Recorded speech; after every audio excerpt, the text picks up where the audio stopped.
Diz assim a palavra do Senhor, conforme registrada no livro de Atos dos Apóstolos, capítulo 2, a partir do versículo 1.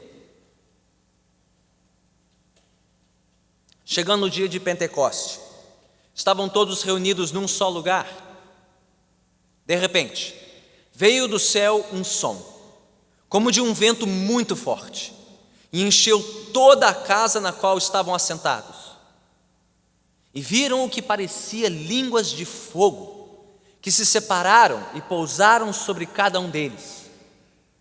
Todos ficaram cheios do Espírito Santo e começaram a falar noutras línguas, conforme o Espírito os capacitava. Havia em Jerusalém judeus, tementes a Deus, vindos de todas as nações do mundo. Ouvindo-se o som, ajuntou-se uma multidão que ficou perplexa, pois cada um os ouvia falar em sua própria língua. Atônitos e maravilhados, eles perguntavam: acaso não são galileus todos estes homens que estão falando? Então como os ouvimos, cada um de nós, em nossa própria língua materna? Partos, medos e elamitas, habitantes da Mesopotâmia, Judéia e Capadócia, do Ponto e da província da Ásia, Frígia e Panfilha, Egito e das partes da Líbia próximas a Cirene, visitantes vindos de Roma, tanto judeus como convertidos ao judaísmo, cretenses e árabes, nós os ouvimos declarar as maravilhas de Deus em nossa própria língua. Atônitos e perplexos, todos perguntavam uns aos outros: que significa isto? Alguns, todavia, zombavam deles e diziam: eles beberam vinho demais. Louvado seja Deus pela sua palavra. Oremos.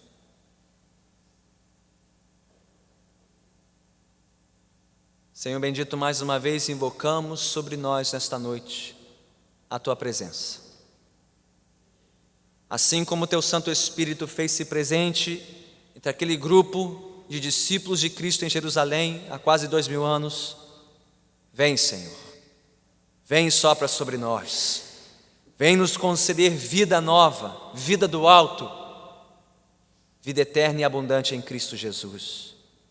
Faze-o, Senhor, por meio da Tua palavra, pois somente ela é poderosa para nos dar vida e salvação.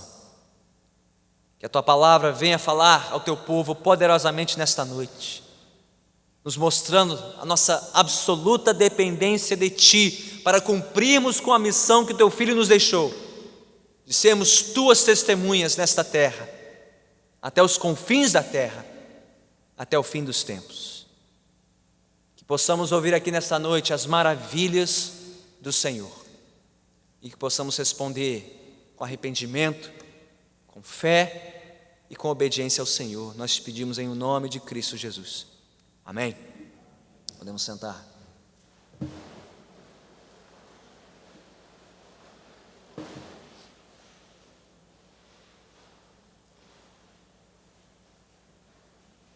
Cada povo e cada nação desta terra tem uma história. E a história de cada povo, a história de cada nação é marcada por eventos, por personagens, por datas e acontecimentos que definem a trajetória de um povo. Tomemos, por exemplo, o povo brasileiro, a nossa história. Seria impossível entender a nossa trajetória como brasileiros sem falar sobre a chegada das caravelas portuguesas ao Brasil, lideradas por Pedro Álvares Cabral no dia 22 de abril de 1500, ou sem falar da declaração da nossa independência por Dom Pedro I em 7 de setembro de 1822, ou sem falar do Marechal Deodoro da Fonseca e a proclamação da República em 15 de novembro de 1889. Datas, eventos, personagens que marcaram e definiram a nossa história. E a igreja? E a história da igreja? Quais foram os eventos, os marcos, os personagens que definiram a trajetória da igreja ao longo de quase 2000 anos? Para nós cristãos pentecostais, de origem pentecostal, é impossível contar a nossa história sem lembrar daquele pregador simples, um afro-americano, William Seymour, que numa reunião de oração despretensiosa, no dia 14 de abril de 1906, na Rua Azusa, na cidade de Los Angeles, foi usado por Deus para iniciar o que é conhecido como o movimento pentecostal moderno, o estopim do pentecostalismo, que tem varrido o mundo ao longo do século XX. Para um grupo maior de cristãos, os cristãos protestantes, é impossível falar sobre a nossa história, a nossa identidade, sem falar de Martinho Lutero, o grande reformador, que em 31 de outubro de 1517 afixou na porta da capela do Castelo de Wittenberg suas 95 teses, o estopim da reforma protestante.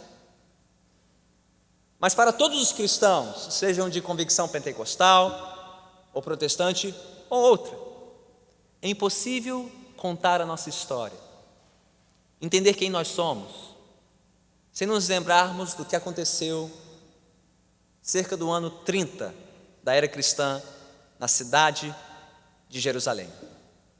Foi em Jerusalém, e no ano 30, que Jesus Cristo, Filho de Deus encarnado, foi crucificado fora dos muros de Jerusalém. A Bíblia nos diz que ao terceiro dia ele ressuscitou, e que 40 dias após a sua morte, ele voltou para o Pai, ascendeu aos céus, de onde ele reina agora em majestade e glória à direita de Deus, conduzindo a história para o seu fim, protegendo e guiando o seu povo, até que ele volte no último dia, na sua segunda vinda à terra. A palavra de Deus nos diz mais, que 50 dias depois da morte de Jesus, na festa de Pentecoste, Deus enviou o seu Santo Espírito, derramou do seu poder sobre a primeira igreja, em cumprimento das promessas de Cristo, para que ela fosse impulsionada para os quatro cantos da terra, a fim de proclamar o Evangelho, as boas novas de salvação em Cristo Jesus. É impossível entender a história da igreja e a nossa trajetória sem falar sobre esses marcos fundamentais da história, da nossa história, e que mudou toda a história do mundo. Mas ao refletirmos hoje sobre aquele primeiro Pentecoste, que aconteceu naquela festa de Pentecoste, bem, o que exatamente aconteceu naquele dia? Qual foi o significado deste dia de Pentecoste? E quais foram os efeitos imediatos e duradouros do derramamento do Espírito Santo sobre a igreja naquele dia? Bem, é sobre isso que nos fala Atos dos Apóstolos, capítulo 2. E este capítulo pode ser dividido em 3 partes. A primeira, dos versículos 1 a 13, narra o evento de Pentecoste. A segunda parte, dos versículos 14 a 41, nos fornecem a explicação de Pentecoste. E a terceira e última parte, dos versículos 42 a 47, nos falam sobre os efeitos do Pentecoste. O evento, a explicação e os efeitos de Pentecoste.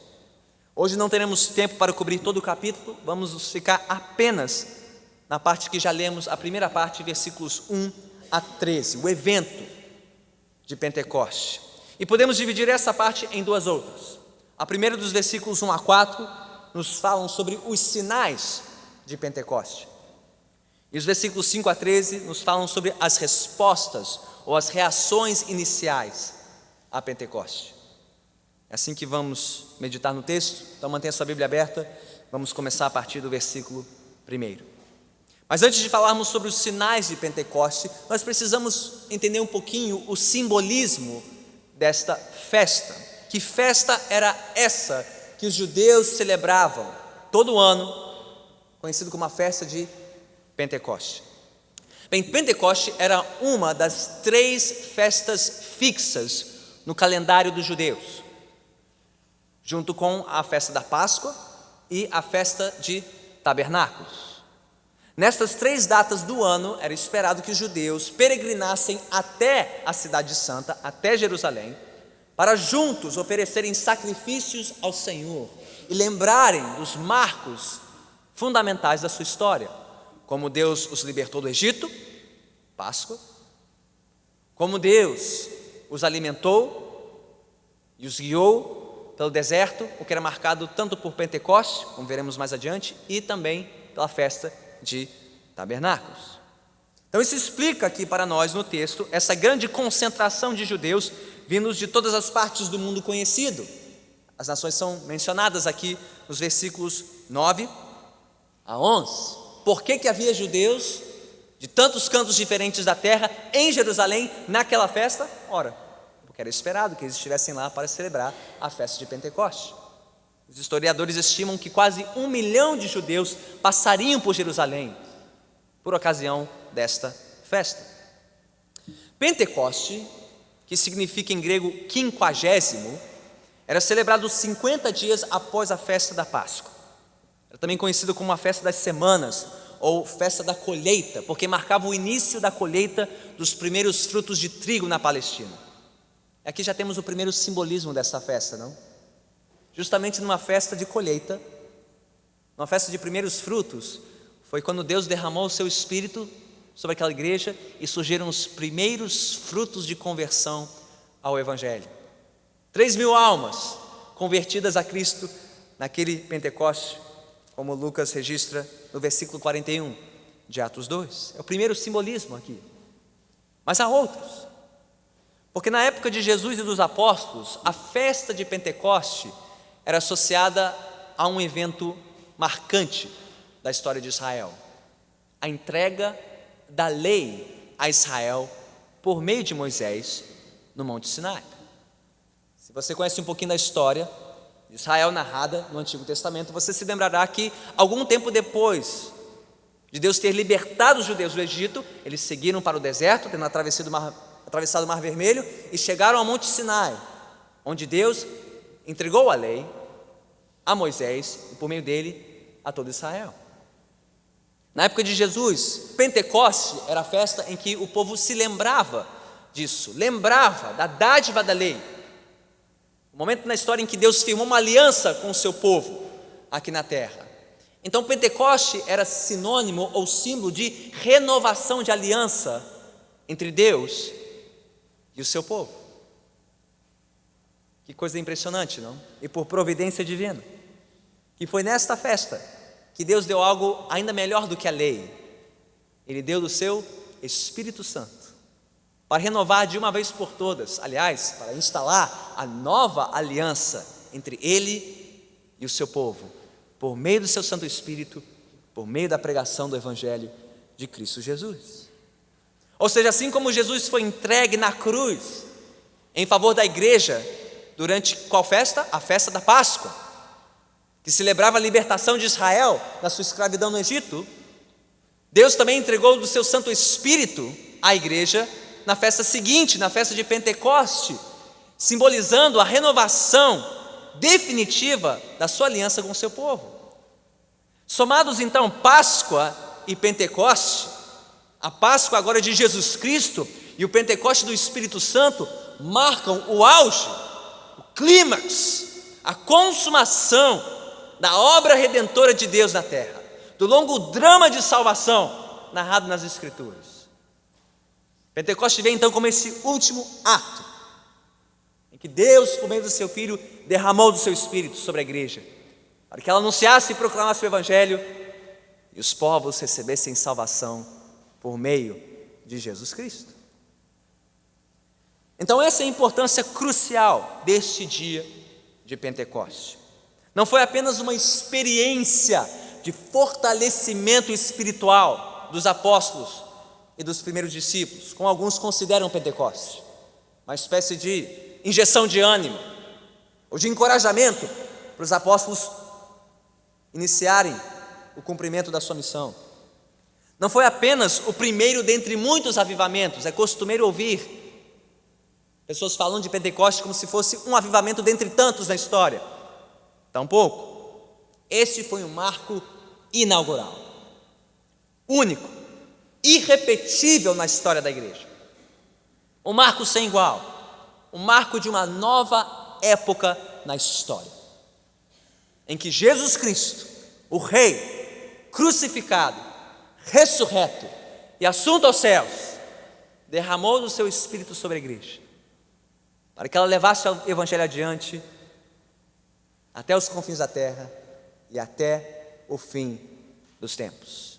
Pentecostes é este marco inaugural, este início de uma nova época na história. Bem, se esse foi o simbolismo de Pentecoste, quais foram os sinais claros naquele dia da inauguração dessa nova etapa na história do povo de Deus? O texto nos diz, olhe comigo para o texto.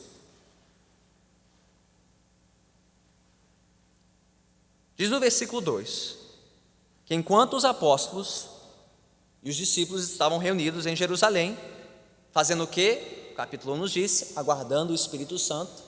Aguardando como? Já vimos também, aguardando em oração, preparando-se em oração, aguardando o envio do Espírito Santo, em algum lugar próximo do templo, provavelmente, por onde passavam aqueles peregrinos judeus. Durante aquela reunião de oração, após 10 dias de espera, depois que Cristo tinha voltado para o Pai, no versículo 2 diz que de repente veio do céu um som como de um vento muito forte, literalmente um som de um vento tempestivo, próprio de um temporal, assim que caísse uma gota de chuva ali. Qual a importância deste som, deste vento, deste sopro? Vento, sopro, som como de um vento, são todas as expressões bíblicas que caracterizam o quê? A presença de Deus, a presença poderosa, criadora e renovadora de Deus. Talvez você se lembre de Gênesis capítulo 1, quando o Espírito Santo pairava sobre as águas, no início da criação do universo. Ou no capítulo 2, quando Deus soprou o fôlego de vida sobre o homem e o formou do pó da terra, fazendo uma alma vivente. Ou talvez você se lembre de Gênesis 8, quando após o dilúvio diz que Deus soprou um vento sobre as águas, então elas cederam e Deus fez ressurgir a terra num marco de nova criação, de novo início na história. Ou se você não se lembrou de nada disso, você deve ter se lembrado de Ezequiel 37, passagem que ouvimos no culto mais cedo. Ezequiel 37, a visão do vale dos ossos secos, quando Deus soprou vida sobre aqueles ossos secos, sinalizando nova vida, uma nova etapa, um novo começo na história do povo de Israel. Então esse foi o primeiro sinal de Pentecoste, o som, como de um vento muito forte, o sinal da presença poderosa e renovadora do Espírito Santo entre os apóstolos. Nós temos mais 2 sinais aqui. O segundo deles está no versículo 3, diz: e viram o que parecia línguas de fogo, que se separaram e pousaram sobre cada um deles. Não propriamente línguas de fogo, mas alguma luz, algum fenômeno iluminado, que parecia línguas de fogo, se dividindo e repousando sobre cada um dos presentes. Ora, além de vento, fogo também é um símbolo da presença de Deus nas Escrituras. Talvez você se lembre de Moisés, ouvindo a voz de Deus numa sarça ardente, uma sarça incendiada, Êxodo capítulo 3. Ou talvez você se lembre da coluna de fogo que guiava o povo de Israel pelo deserto, também simbolizando a presença de Deus. Ou talvez você se lembre do Monte Sinai, Êxodo 19, onde Deus apareceu num fogareiro, literalmente num fogo que consumia o monte, enquanto ele revelava a sua lei a Israel por meio de Moisés. Então fogo, assim como o vento, é um sinal da presença poderosa e gloriosa de Deus. Mas veja algo único sobre esse sinal aqui no versículo 3. Lucas é bastante detalhado aqui, ao dizer que as línguas de fogo, ou que se parecia com elas, se separaram e pousaram sobre cada um deles. Qual a importância disso? Bem, diferente do passado, quando Deus se revelou de maneira pontual e de maneira concentrada, localizada num templo, num tabernáculo, numa sarça, num monte, aqui Deus estava se apresentando, se manifestando a eles de maneira pessoal e individual. As línguas representando a presença de Deus pousando e habitando entre cada um dos presentes. E outra diferença notável: todas as vezes em que Deus se manifestou a Israel por meio do elemento do fogo, isso foi um encontro bastante intimidante. Diz a palavra que Moisés e Israel tremeram, intimidados por aquele fogo.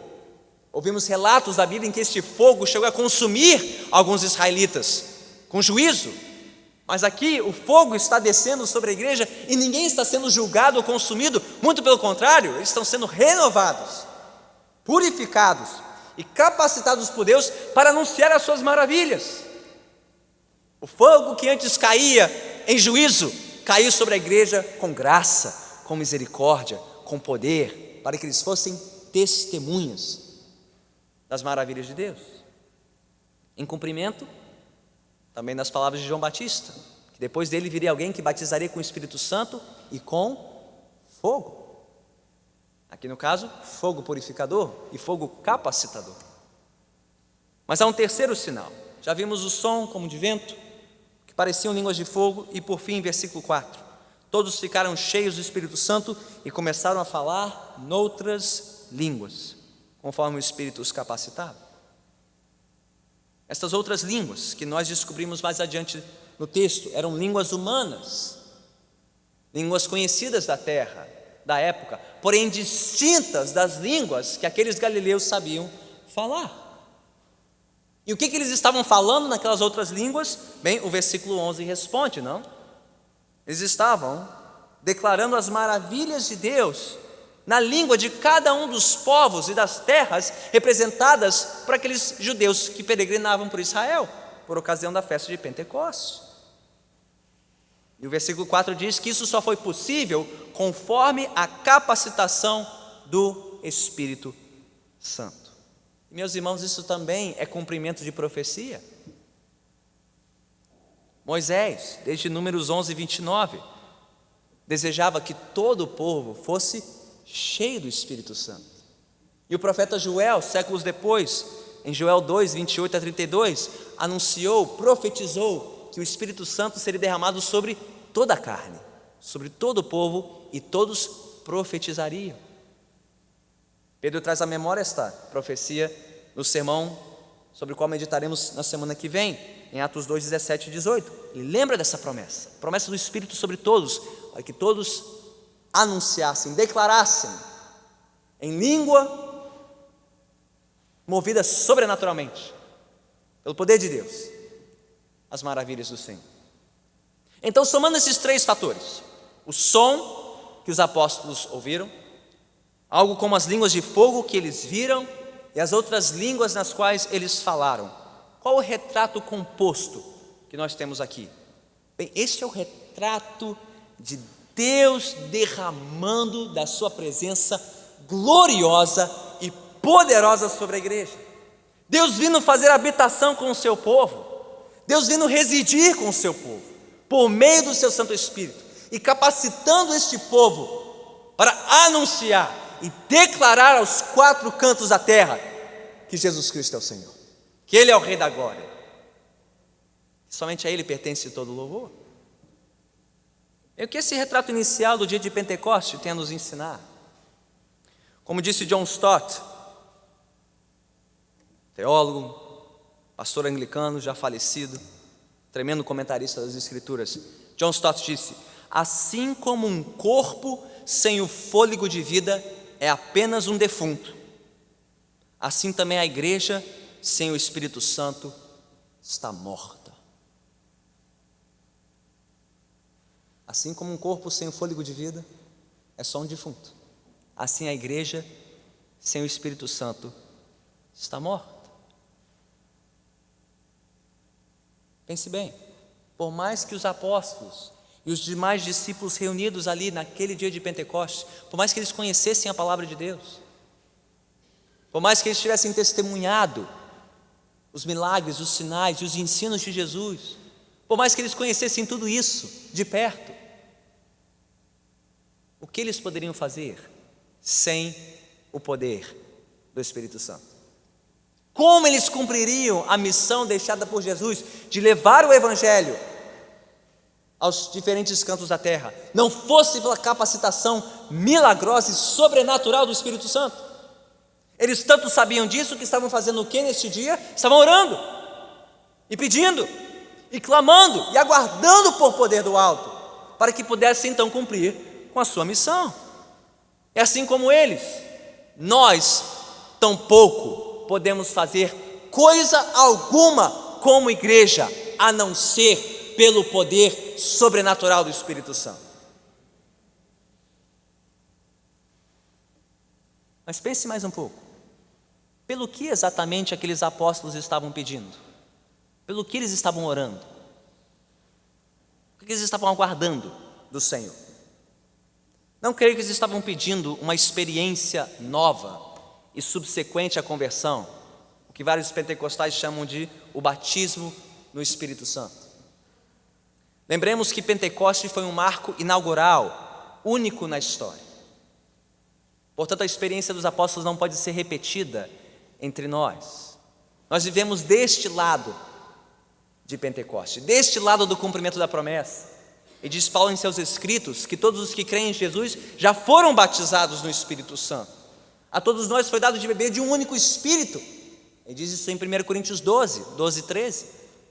Ele diz mais em Romanos 8, 9, que se alguém não tem um Espírito, então esse não pertence a Cristo, não é de Cristo.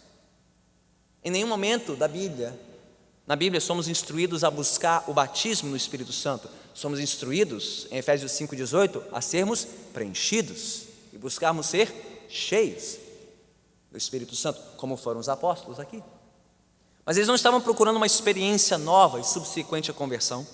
Eles tampouco estavam procurando um dom espiritual novo, como o dom de línguas. Por mais que nós creiamos na importância deste dom, na importância do dom de línguas, presente na igreja até hoje, cremos nós, importante para a edificação da igreja, contanto que seja interpretado, é o que diz Paulo, em 1 Coríntios 12, a 14. Este não é o único dom espiritual, nem o mais importante, nem o mais indispensável para o testemunho da igreja, apesar de ter tido, como veremos já já, uma importância singular em Pentecoste. Aguarde mais um pouquinho, veremos o porquê das línguas em breve. Mas eles não estavam procurando o dom de línguas, nem o batismo no Espírito Santo. Eles não estavam em busca de uma experiência espiritual específica, nem de um dom espiritual específico. Eles estavam à procura de um poder espiritual específico. Que poder? Poder do Espírito Santo. Poder para serem testemunhas, para pregarem o Evangelho com coragem, com ousadia, com vigor, para que as nações crescem e se rendessem a Cristo Jesus. Era isso que eles estavam à procura, porque era isso que Jesus tinha prometido a eles, em Atos 1:8. Receberão poder para serem minhas testemunhas, perto e longe, Jerusalém, Judeia, Samaria e até os confins da terra. Bem, o que tudo isso tem a ver conosco, meus irmãos e minhas irmãs? Em uma época em que a igreja evangélica tem produzido muito barulho, mas muito barulho, como de um vento forte e tempestivo. Em uma época em que a igreja tem se encantado com suas luzes, seus fogos, seus demais artifícios, talvez com aquelas línguas de fogo que caíram sobre a igreja de Pentecoste. Numa época em que a igreja tem se consumido para falar as diferentes línguas e linguagens da época, a língua da relevância atual, do politicamente correto, do socialmente aceitável, do tecnologicamente avançado. E por mais importante, meus irmãos, que seja, para a igreja dialogar com a cultura, importantíssimo sabermos falar também a língua da época, a fim de tornar o Evangelho claro e compreensível aos cidadãos do século 21. Mas não, a igreja não precisa, em primeiro lugar, de muito som, de muito fogo e de muitas línguas, embora seja isso que muitos crentes querem e buscam hoje. Nós precisamos, acima de tudo, de poder do alto, poder do Espírito Santo, poder vindo de Deus, para sermos suas testemunhas nesta terra. É isso que precisamos. É isso que a igreja evangélica no Brasil precisa mais urgentemente e desesperadamente. Não são mais luzes, não é mais pirotecnia, não é mais show, entretenimento e uma conversa descolada, atraente, popular. Nós precisamos mais e de novo do Espírito Santo. Nós precisamos que Deus sopre sobre nós, derrame o seu poder sobre nós e nos capacite como igreja para proclamarmos as grandezas do nosso Deus aos que estão perto, no seu bairro, na nossa cidade, no seu trabalho e para os que estão longe também. Seja aqui, junto aos seus familiares, vizinhos, colegas, parentes, seja longe, como no sertão, para onde nós enviamos o nosso querido irmão Yuri, não? Para ser uma testemunha deste evangelho, como outros que já partiram daqui para outros lugares, para serem testemunhas do poder de Deus. Meus irmãos, não importa quanto som, quanto fogo uma igreja pode produzir, quantas línguas a igreja possa falar, o que importa saber é se o poder de Deus está presente aqui, é se o Espírito Santo está presente aqui, nos capacitando para cumprir com a nossa missão de pregar o evangelho. É isso que importa. Mas é isso que temos buscado, é por isso que temos orado, juntos, como igreja, como famílias, como congregação. Temos procurado assim como os apóstolos procuraram, em oração, unida, persistente, confiante. Senhor, dá-nos mais do Teu Espírito, enche-nos do Teu Espírito, reveste-nos da Tua autoridade, da Tua unção, para vencermos nossa timidez, nossa vergonha, nosso acanhamento, nossa acomodação, nossa apatia, nossa inércia, e sermos essas testemunhas corajosas nessa terra. É isso que você tem pedido, é isso que nós temos pedido. De novo, como disse John Stott, assim como um corpo sem o fôlego de vida é apenas um defunto, assim também a igreja sem o Espírito Santo está morta. Quer dizer que uma igreja pode ter muito barulho, muitas luzes e falar muitas coisas, mas se ela não tiver o Espírito Santo, ela está morta. Que Deus vivifique a sua igreja nesta terra, que Deus levante a igreja no Brasil para ser uma fiel testemunha do Evangelho nesta época. Que Deus vivifique a nós, que Deus visite a nós aqui na catedral, nos capacite pelo Espírito Santo para sermos este povo proclamador das glórias do nosso Rei e Redentor Jesus Cristo. Já vimos os sinais de Pentecoste, vamos ver mais brevemente as respostas iniciais a Pentecoste, versículos 5 a 13.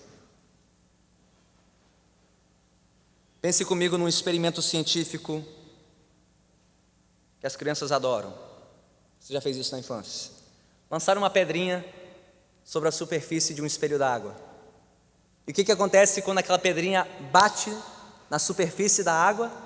Ela forma o quê? Pequenas ondas, círculos concêntricos que vão irradiando de um centro, de um ponto de contato entre a pedra e a superfície da água e se afastando deste centro. É isso que temos aqui em miniatura. O Espírito Santo foi derramado sobre a igreja, o poder foi enviado, ele alcançou a igreja, e a partir daí o anúncio das maravilhas e da glória de Deus começou a se espalhar, de Jerusalém, a Judéia e Samaria e até os confins da terra. A partir daquele momento, o Espírito Santo usaria e capacitaria a sua igreja para levar este evangelho mundo afora. Isso tudo já está aqui representado no dia de Pentecostes. Como assim?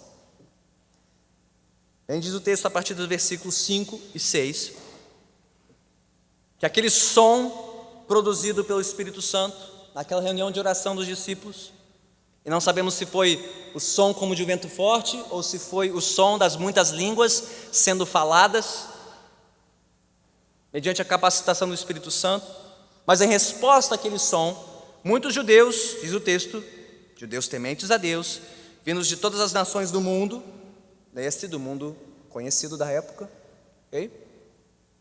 Do mundo habitado e alcançado pelo Império Romano, onde os judeus tinham presença, ok? Muitos judeus vindos de todos os cantos da terra, por conta da festa de Pentecoste, eles ajuntaram-se para saber o significado daquilo. O que é isso? O que está acontecendo? E o que mais os surpreendeu naquela cena? A resposta está na primeira e na segunda pergunta, feita por eles nos versículos 7 e 8. Diz o texto: atônitos e maravilhados, eles perguntavam: acaso não são galileus todos estes homens que estão falando? Então como os ouvimos cada um de nós em nossa própria língua materna? O que os surpreendeu naquela cena era ouvir galileus, e de novo, galileus na época era sinônimo de quê? De gente simples, de pouca instrução. Eram os humildes da terra, os rurais, os de fora, os marginalizados, os caipiras da Palestina, sem muita instrução, que saberiam falar pelo menos o hebraico ou o aramaico, as línguas nativas dos judeus, talvez até o grego, que era a língua franca da época, como é o inglês hoje em boa parte do mundo, e se muito cultos, talvez o latim, que era a língua oficial do Império Romano. Mas aqui eles estavam falando muito mais do que hebraico, ou grego, ou latim.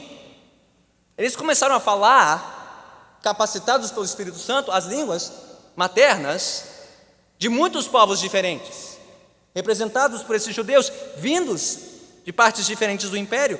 E essas partes estão mencionadas nos versículos 9, 10 e 11. E há uma certa ordem aqui.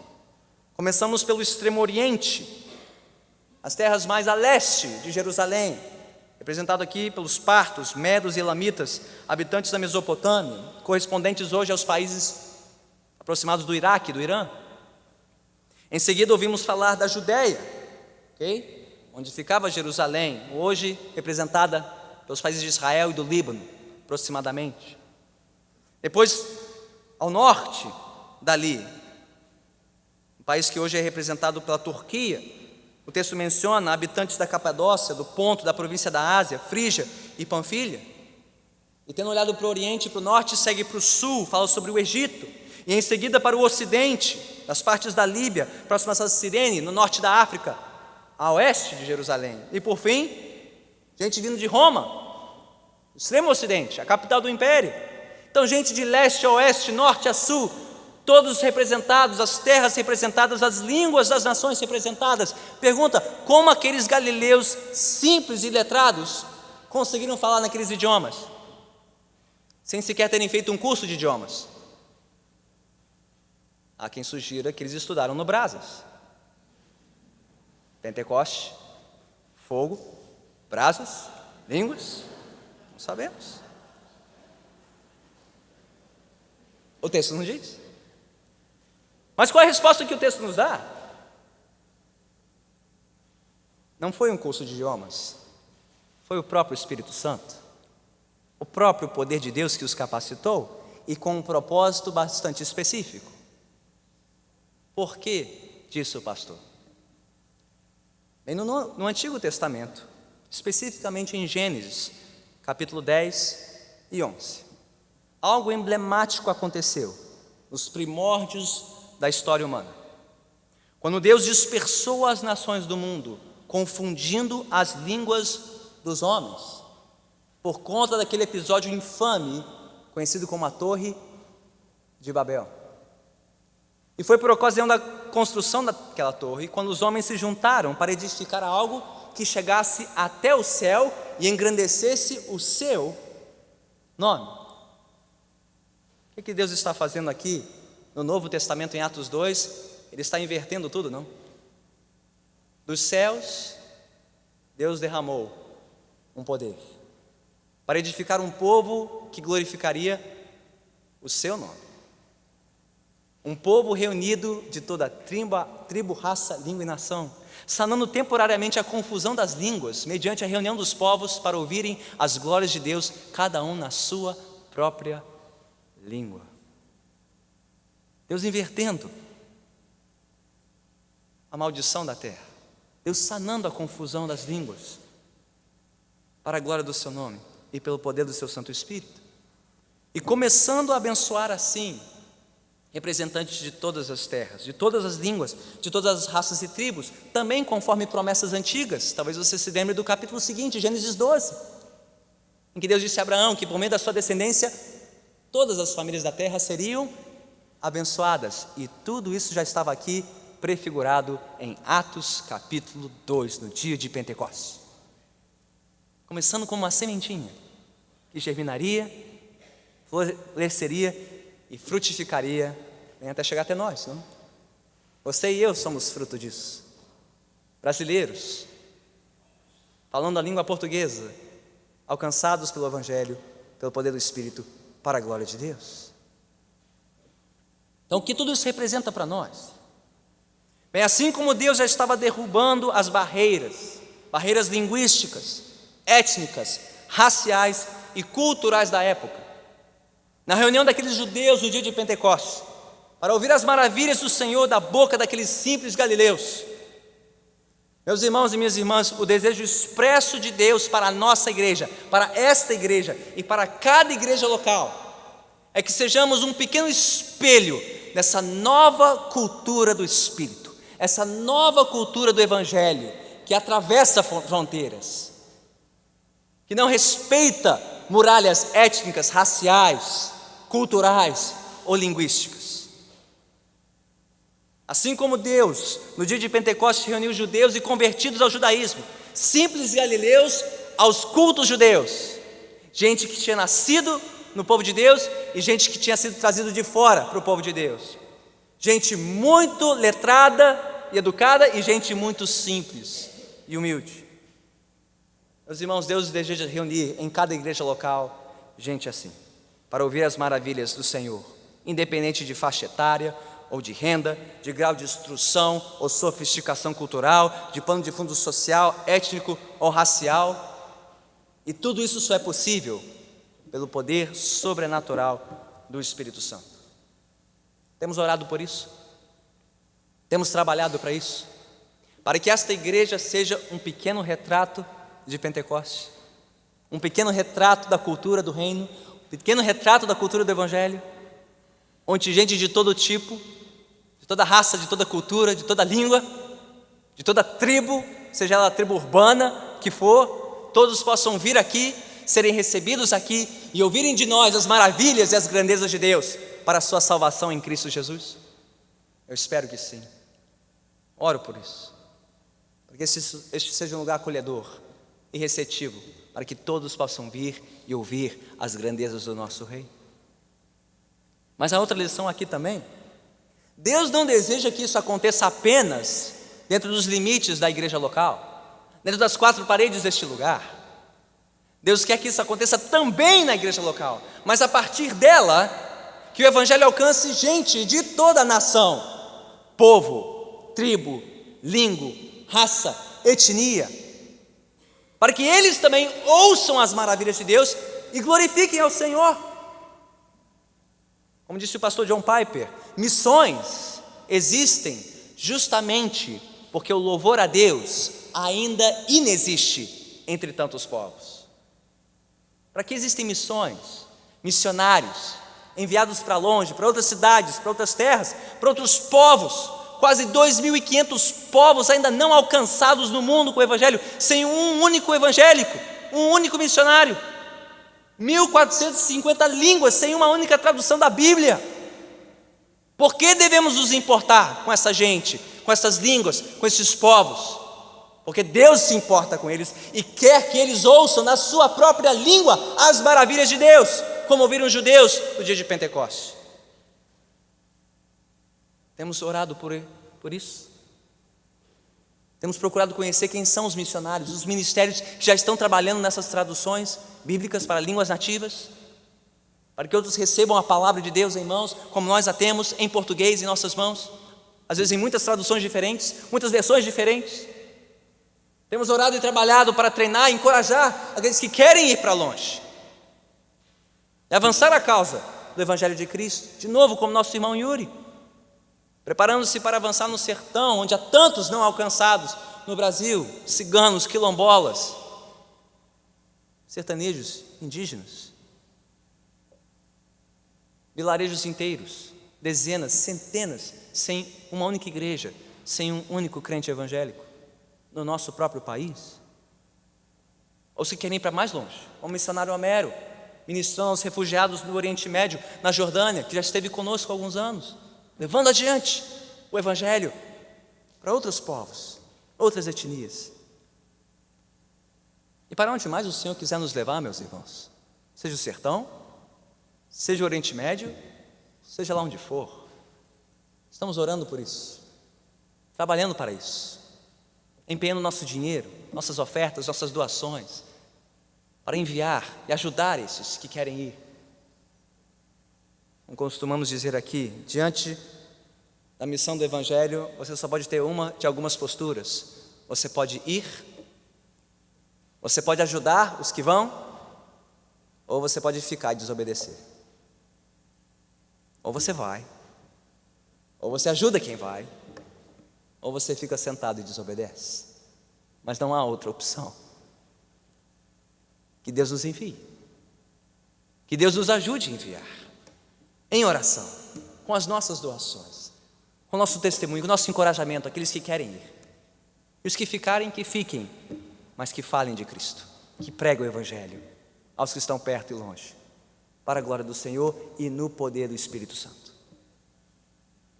Então, à luz de tudo isso, dos sinais às repercussões iniciais de Pentecostes, a pergunta é: qual será a sua resposta a esta mensagem? Como você responderá? O que você fará a partir daqui? Bem, talvez você responda como muitos judeus que passavam por Jerusalém naquele dia histórico. Você notou a descrição da reação deles, a descrição da reação mais comum naquele dia? Está lá no versículo 6, no versículo 7, no versículo 12. Eles ficaram o quê? Perplexos, atônitos, maravilhados, admirados, boquiabertos, espantados com aquela cena, com aquele evento, com aquele acontecimento único. E talvez você esteja assim ao final desta mensagem, maravilhado com este Deus cujo propósito alcança toda a terra, todos os povos, todas as línguas. Talvez se perguntando como aqueles judeus no versículo 11, pastor, o que significa tudo isso? O que eu vou fazer agora? O que eu faço a partir daqui? Bem, continue vindo, continue ouvindo as maravilhas de Jesus nas páginas de Atos, nas páginas das Escrituras. Continue buscando o poder do Espírito Santo para te capacitar para ser uma testemunha, seja perto ou longe, aqui no Rio de Janeiro ou fora daqui. Continue buscando, continue pedindo, continue colocando-se à disposição para aquilo que Deus quer fazer na sua vida, por seu intermédio e ao seu redor, usando seus dons, seus talentos, seu tempo, seu trabalho, sua profissão, seu dinheiro, sua vida, para a glória dele. E isso é admirável, é glorioso, é de nos deixar boquiabertos. Um Deus que pode nos usar assim para a glória do seu nome e para o avanço do Evangelho. Mas talvez alguns respondam como responderam alguns outros judeus. São duas as respostas a Pentecoste que encontramos nesse texto. A primeira é a mais comum: admiração, espanto, perplexidade. Mas a segunda está no finalzinho do texto, versículo 13. Com isso fechamos. Alguns, todavia, zombavam deles e diziam: eles beberam vinho demais.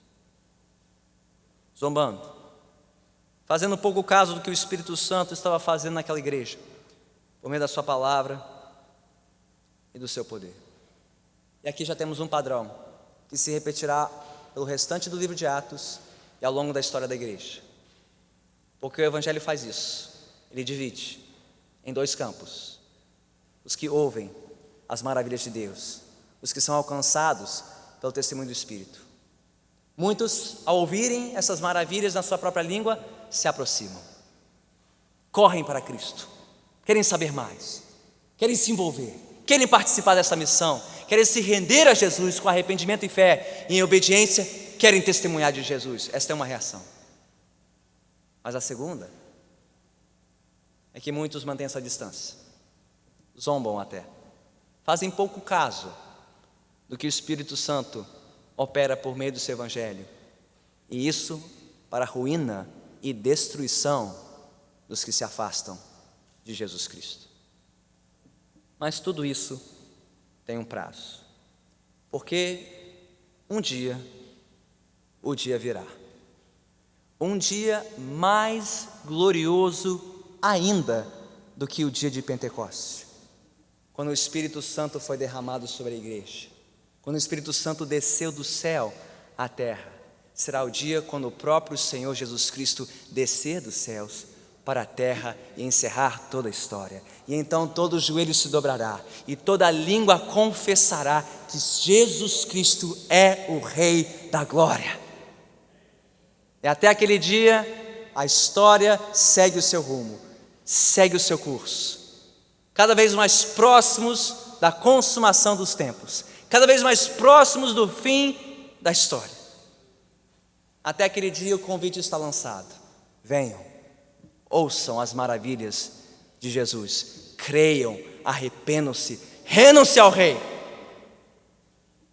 E até aquele dia o Espírito Santo continuará nos capacitando para sermos essas testemunhas até os confins da terra, até o fim dos tempos, pela graça de Deus, para a glória do seu nome. Vamos orar.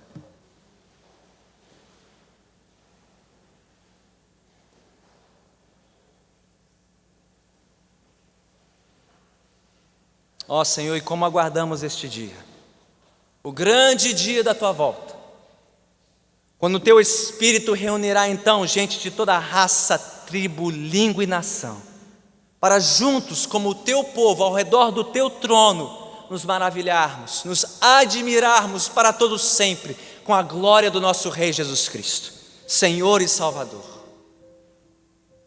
Te louvamos, Senhor, porque muitos aqui já se renderam a este Rei, já creram nele com arrependimento dos seus pecados, e hoje já participam deste louvor contínuo que adentrará a eternidade e durará para sempre. Mas ainda há alguns entre nós que ainda não fizeram. Ó Senhor, que possam ouvir algo aqui muito mais importante do que um som, que possam ver algo muito mais importante do que línguas de fogo, que se admirem com muito mais do que outras línguas, que possam ouvir a tua voz, ver a tua glória na face de Cristo Jesus e responderem com a sua própria língua, confessar com a sua própria boca que Jesus Cristo é o Rei e que a salvação somente nele. Salve esses corações, conquiste-os, eu te peço, Senhor, vencendo toda barreira e resistência, barreira maior do que línguas, raças e etnias, culturas, a barreira do pecado, da rebeldia do coração humano. Derruba essas barreiras desses corações, conquiste essas almas, te pedimos, Senhor, para que elas se juntem a nós, este corpo de testemunhas vivas de Jesus Cristo aqui na terra. Mas, Senhor, envia-nos todos daqui para sermos essas testemunhas, para os membros da nossa casa, para os nossos próprios filhos, para parentes queridos, estejam eles perdidos em seus pecados ou desviados dos caminhos do Senhor. Traze-os para perto de Ti e usa-nos, Senhor, para que nos acheguemos a eles, chamando-os para ouvir as maravilhas de Cristo na Tua santa palavra. Ó Senhor, levanta entre nós aqueles que não só ficarão, mas que sairão para os quatro cantos deste país, ou deste estado, ou dessa cidade, ou para além desta nação, para outras nações, para alcançar outros povos, em outras línguas.